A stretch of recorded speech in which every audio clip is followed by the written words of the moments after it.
Karena ada beberapa pendapat tuh termasuk dokter itu kan juga menyampaikan bahwa COVID ini sebenarnya nggak ada begitu. Tapi Iya, iya. sebagai seorang dokter menyatakan bahwa itu ada gitu ya. Iya, 100% saya menyatakan bahwa COVID itu ada. Bukannya pemerintah juga sudah memikirkan itu? Apakah pasien-pasien tersebut tidak tahu ada program dari pemerintah atau memang tahu tapi tidak mau?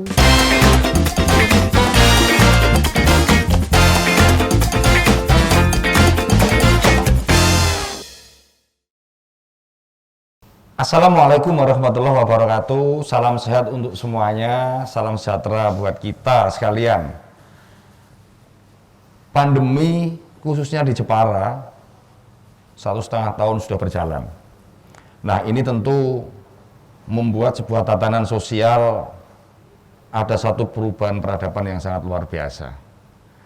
Namun, Bapak Ibu, saya mau mengenalkan hari ini dengan sosok milenial dari Jepara, seorang perempuan yang sangat luar biasa, yaitu Dr. Ingrid Camelia.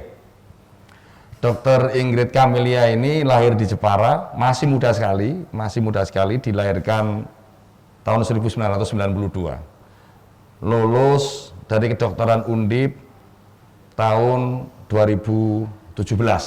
Nah, sejak saat itulah kemudian seorang Dr. Ingrid ini begitu luar biasa menggeluti dunia sosial yang mungkin agak berbeda sedikit dari disiplin ilmunya. Walau mungkin di dalam ilmu kedokteran tentunya di dalam memberikan pelayanan kepada masyarakat itu ada unsur-unsur sosial, dan ini lebih menonjol yang ada di dalam diri seorang Dr. Ingrid ini. Nah, kali ini kita berbicara bagaimana sih sebenarnya sosok seorang Ingrid ini bergelut di dalam dunia sosial untuk warga masyarakat Jepara yang khususnya sedang mengalami pandemi COVID-19. Saya akan berbicara terkait dengan kegiatan sosial Dr. Ingrid ini. Dan begini, Mbak Ingrid.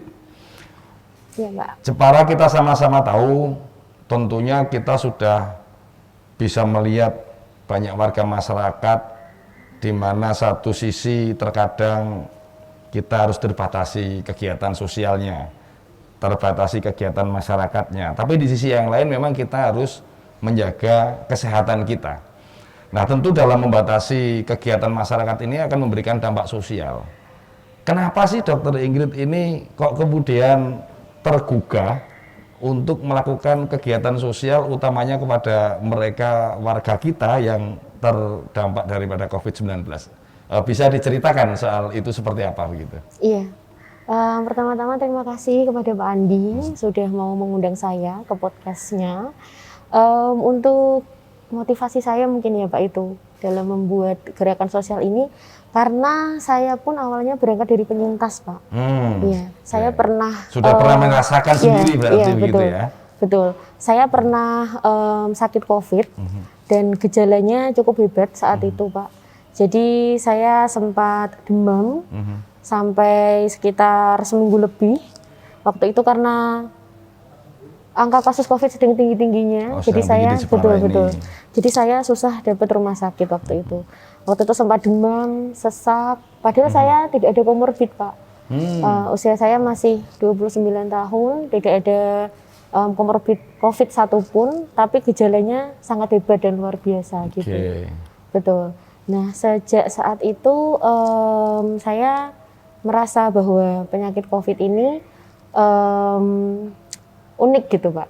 Jadi karena biasanya kan kalau orang sakit butuh bantuan ya Pak dari keluarga, kemudian harus ada support baik moral maupun tenaga dari keluarga. Tapi yang saya rasakan saat itu saya sendirian karena kan memang secara prosedur seperti itu.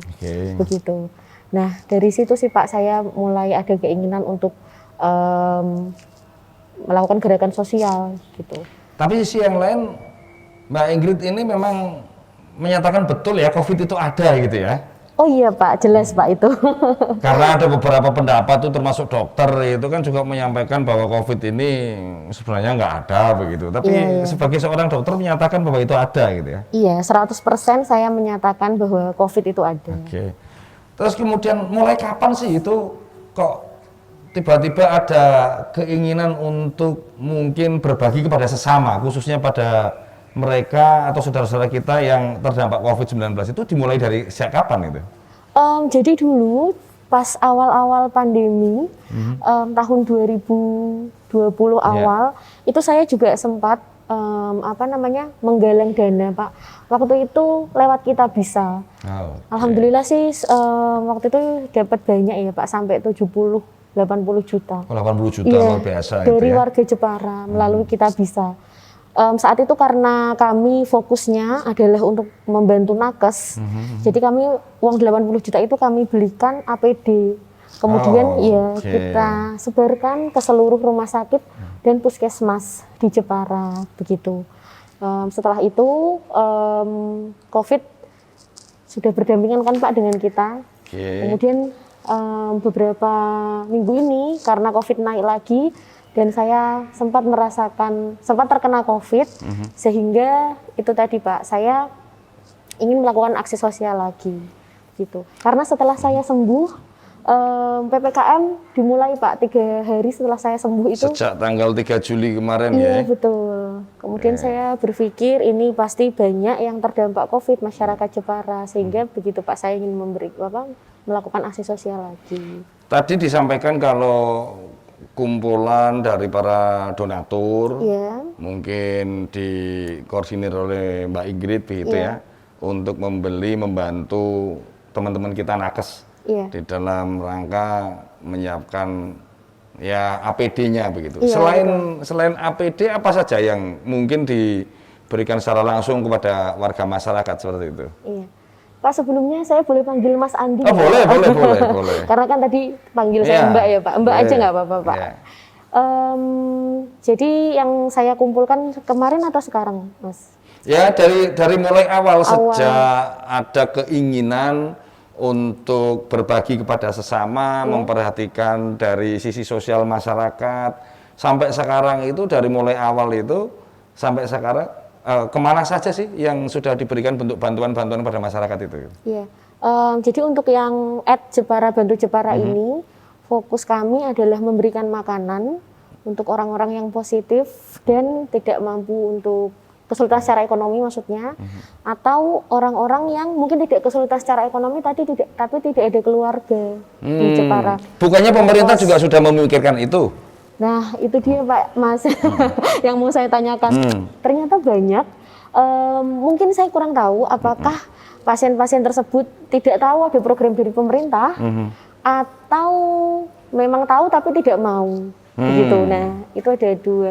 Cuman sudah beberapa kali juga kita edukasi bahwa ada rumah. Tapi sempat dengar nggak ada bantuan dari pemerintah, mungkin dari bantuan langsung pada masyarakat, bantuan sosial, bantuan sembako, begitu Mbak Ingrid pernah dengar nggak itu? Saya bukan pernah lagi, malah kemarin saya dapat bantuan kotak gitu. Itu karena mungkin saya habis COVID itu. Oh ya, berarti semua warga yang sempat menjadi penyintas lah istilahnya begitu ya. Berarti semuanya memang di pemerintah ini membagikan ya. Artinya Mbak Ingrid ini barengan dengan pemerintah memberi support bersama-sama begitu ya. Betul. Kepinginnya seperti itu sih Pak, karena kan di era milenial kolaborasi itu malah justru akan membuat gerakan yang lebih masif, impact yang lebih powerful kepada masyarakat. Saya juga berkeinginan kedepannya lebih kita bersinergis lagi dengan pemerintah, mungkin bisa diwakilkan dari Mas Andi. Oke. Ada nggak sih cerita-cerita tertentu yang mungkin unik, yang mungkin menggelitik begitu di masyarakat pada saat berinteraksi secara langsung Mbak Ingrid ini dengan warga masyarakat yang terdampak dengan COVID-19 ini? Banyak sekali, iya banyak sekali. Apa saja itu bisa diceritakan coba? Untuk tabung oksigen biasanya yang lucu-lucu. Jadi tabung oksigen ini kan kami meminjamkan, bukan menyewakan. Ya, kami meminjamkan secara gratis dari pasien COVID lain yang meminjamkan ke kami. Jadi ini seperti apa ya, peer to peer gitu ya Pak. Jadi ada pasien COVID yang sudah sembuh meminjamkan tabung oksigennya kepada kami, kemudian kami pinjamkan lagi ke pasien COVID yang sedang membutuhkan. Begitu. Nah, mungkin karena keluarga itu yang sempat dibantu dengan mungkin tabung oksigen untuk membantu pernafasan pasien kan? itu berarti yang mereka melakukan isolasi secara mandiri begitu ya? Iya betul, melakukan isolasi secara mandiri atau seharusnya masuk kelompok atau golongan derajat COVID yang seharusnya masuk rumah sakit tetapi tidak dapat slot. Oh, pada saat itu mungkin Iya, penuh begitu penuh, ya, betul, mungkin penuh betul, berarti Mas. tapi tetap harus mendapatkan asupan mungkin oksigen tambahan begitu ya. Iya betul betul. Mbak Ingrid, sekali. ada nggak kriteria-kriteria tertentu untuk warga masyarakat ini bisa mendapatkan bantuan begitu? Artinya apakah seluruh warga masyarakatnya memang bisa dibantu tanpa harus membedakan status dan seterusnya? Atau mungkin ada kriteria tertentu untuk, oh ini saya bisa bantu tapi dalam kriteria seperti ini, itu ada nggak? Iya, jadi kriterianya cukup mudah, hanya mengirimkan KTP dan bukti swab PCR atau KTP ini antigen. harus orang Jepara begitu maksudnya? Tidak, Oh karena tidak, tadi hanya Pak, sebagai identitas diri iya, gitu ya? betul. Hanya sebagai untuk mencocokkan dari hasil antigen atau PCR dengan Memang sesuai apa iya, enggak begitu? betul betul. Oke. Karena kan kita juga menerima pasien yang ngekos. Oh, Iya, luar kota kan pasti lebih ini ya Pak, rentan tidak bisa mendapatkan akses makanan gitu, karena tidak ada keluarga di sini. Kalau setiap hari nge-Grab, Gojek kan biayanya juga banyak begitu Pak. oke. Tentu dalam komunikasi dengan warga masyarakat seperti ini, Mbak Ingrid ini tentunya ada suka duka dong. Di lapangan itu mesti sukanya seperti apa, atau mungkin duka begitu seperti apa, itu bisa diceritakan? Suka dukanya, sukanya lebih banyak. Oh, sukanya lebih banyak. Iya, sukanya lebih banyak. Mungkin dukanya ini ketika kita harus menolak pasien yang membutuhkan tabung oksigen, tapi tabung oksigen yang kita punya kurang Pak, atau kita ada tabungnya tapi isi ulangnya yang sulit Oke. gitu. Iya, mungkin itu sih Pak kendalanya. Atau gini Pak, juga pasien banyak yang menganggap takut begitu loh Pak, apakah ini betul bantuan nyata, apakah ini hanya hoax saja, data dirinya apakah akan digunakan oleh orang lain. Nah, saya harap sih melalui platform podcast dengan Mas Andi bisa meyakinkan masyarakat bahwa bantuan ini betul-betul nyata dan data dirinya betul-betul kami rahasiakan. Gitu. Oke. Nah, pandangan Mbak Ingrid sendiri kepada pemerintah ini seperti apa sih sebenarnya untuk melakukan satu mungkin di dalam rangka pemerintah membantu masyarakat, menangani soal kesehatannya, mengedukasi masyarakat sehingga mereka sadar dengan protokol kesehatan di dalam setiap kegiatannya. Itu pandangan Mbak Ingrid seperti apa pemerintah seperti ini? Iya. Saya pribadi sangat mengapresiasi apa yang telah dilakukan oleh pemerintah Kabupaten Jepara, usaha-usahanya untuk menerapkan PPKM, kemudian vaksinasi, karena yang terjadi di lapangan vaksinasi saya rasa sudah cukup banyak ya Pak yang mulai sadar, tapi menimbulkan satu masalah baru Pak. Apa itu? Saya soalnya melihat sendiri, jadi saya waktu itu vaksin di salah satu puskesmas, antriannya itu sangat mengular Pak.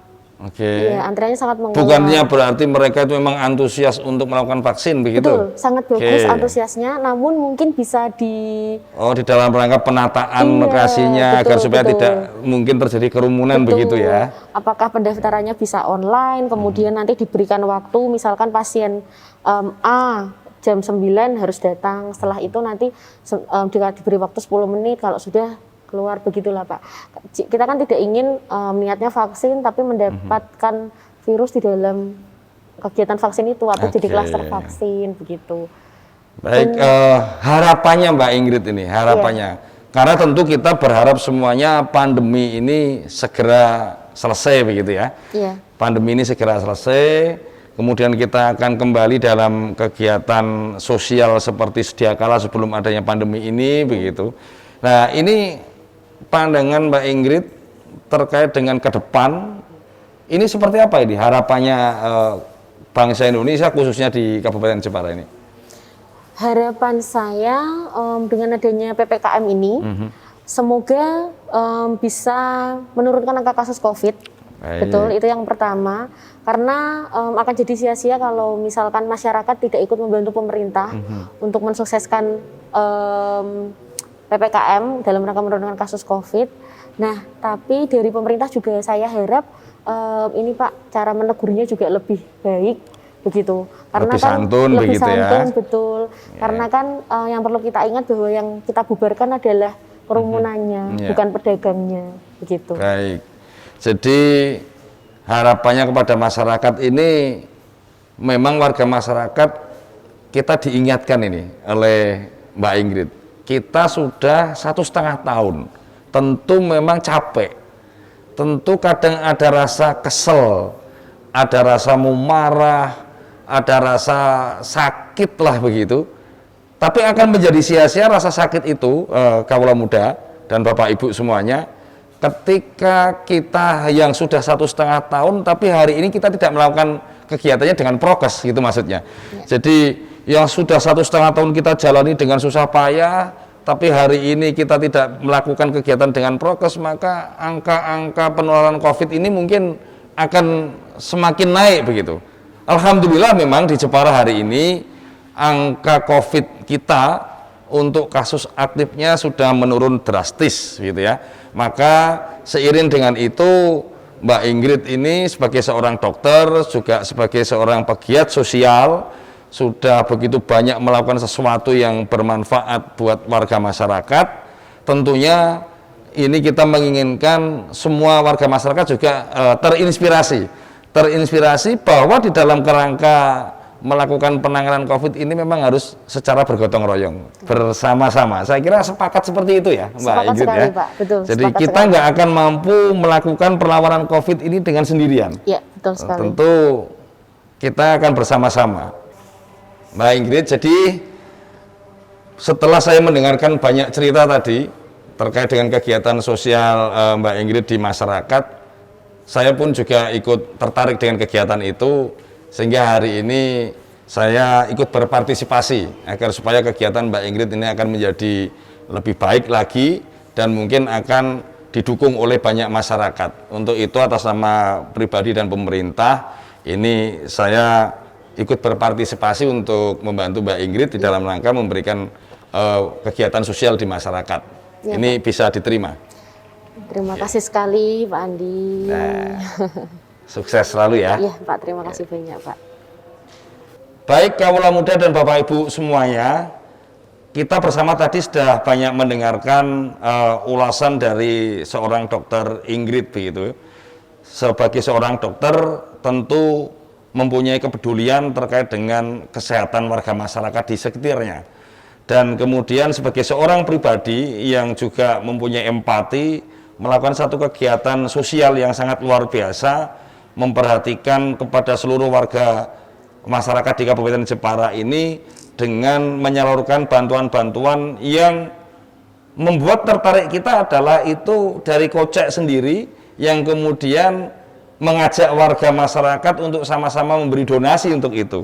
Nah, oleh karenanya saya kepingin juga warga semua masyarakat di sini ayo bersama-sama tetap melakukan seluruh kegiatan ini dengan protokol kesehatan, sehingga harapan kita semua pandemi akan segera berakhir, kegiatan kita akan bisa kembali normal dan akan membuat kita ini semakin maju, semakin baik, semakin sejahtera.